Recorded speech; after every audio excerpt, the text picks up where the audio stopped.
know this is Pawn Drunk Boxing, a.k.a. Mr. Moo, who shot himself, a.k.a. El Lobo, a.k.a. El Sazón, a.k.a. El Borracho.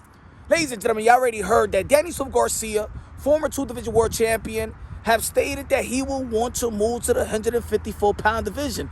And the man to introduce him to the 154-pound division, I believe. So the best man to introduce him to the 154-pound division is Erickson Lubin. Oh, yeah. Erickson Lubin, who just beat Jason Rosario, knocked out Jason Rosario, man, in a spectacular fashion.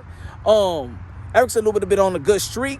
And, of course, he's in a mandatory position under the WBC belt. And y'all already know Jermell Charlo was facing Brian Castano for the Undisputed. The Undisputed was in crown, draw, but Jermell Charlo, who has 2 mandatories, is Erickson Lubin. But I think that the IBF mandatory, I forgot the gentleman's name, I think it's from Russia, he's going to get first dip on that. So Erickson Lubin is going to need something. I think that Erickson Lubin at this point of his career, very young still, and I think that he could have a name like Danny Swift Garcia. Danny Swift Garcia wants to campaign in the 154-pound division. I think that is, a great matchup.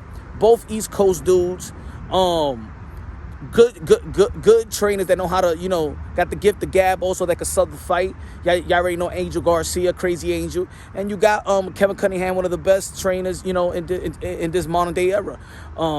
So I think it's a good fight. Of course, Southpaw. So Danny Swift Garcia, he already did a training camp versus Earl True Spence. Y'all already know he lost to Earl True Spence in the last pay-per-view event they had this past year. Danny Swift Garcia's game. That's one thing. Ain't nobody never stopped with Danny Swift Garcia. Danny Swift Garcia, when he got one of the best chins in the sport of boxing, got one of the best resumes in the sport of boxing as well. Erickson Lubin, the only defeat he had, it was Jermell Charlo that first round. But I think that Erickson Lubin has worked his way back up into contentions, in my opinion, into being a contender. And I just don't think that. I think, he already had 2 final eliminators to be mandatory to Charlo. And I do think that a lot of people maybe is not calling for that fight because what did happen on their first bout. So people like, oh man, he knocked him out in the first round. So I don't think a lot of people was clamoring for it. But he was young. He was like 21, 22, 21 years old or something like that. And that's what you want fighters to do. You know what I'm saying? They get a little hiccups in their career and they come back and, they work their way back up. And Erickson Lubin just did just that. So I do think of Danny Swift Garcia coming off from a loss, but it's not a bad loss. See, Danny Swift Garcia, the times that he have lost to, man, he's been the underdog. He's lost to, Earl Spence, Keith Thurman, and Sean Porter in the close fight. Where it could have gone either way with Sean Porter.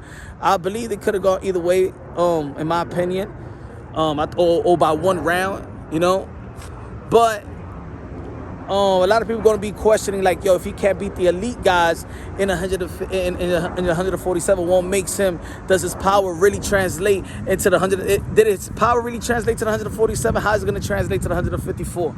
So, of course, is Erickson Lubin an elite fighter? Maybe not. Maybe in the 154-pound division. I mean, he did have a common opponent in which he beat in Erickson Lubin. Gallimore, he beat Gallimore as well. So I think it's a great matchup. Put a name. Sorry for the noise.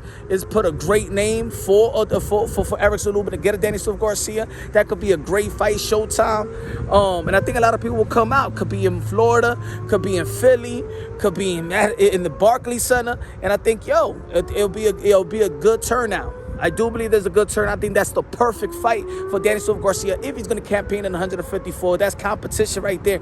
And that would be great for Erickson Lubin to name in his resume to Danny Swift Garcia, which, ain't nobody be able to stop Danny Swift Garcia. None of the power hitters in 154, in 147, and 154, what a lot of people don't feel like is a rich division. Well, I think is a very highly competitive division. I don't think that a 154-pound division get this just due. It's probably not as luxurious and and lucrative like the middleweight division and the welterweight division, the heavyweight division, of course, the lightweight division. But I'm gonna tell you like this: a lot of competition. You just never know what's gonna happen in 154, and that's where you got the matchup like that with Brian Castano and Jermell Charlo. We didn't know that Brian Castano. A lot of people didn't know about Brian Castano. I mean, we broke it down, and in the past, I broke it down leading up to that fight, the way that it was going to go down. So the way that Brian Castano was going to approach the fight. So we're going to see, man. It's gonna go. I think it's a great, perfect matchup until Charlo does what he needs to do is mandatory. Brian Castano, I do believe that he's supposed to be fighting. Damn, who I think in the Tim Zhu. Tim Zhu. I think that's a great fight as well. So the 154-pound division is a very, very interesting division. One of the most interesting divisions in the sport of boxing.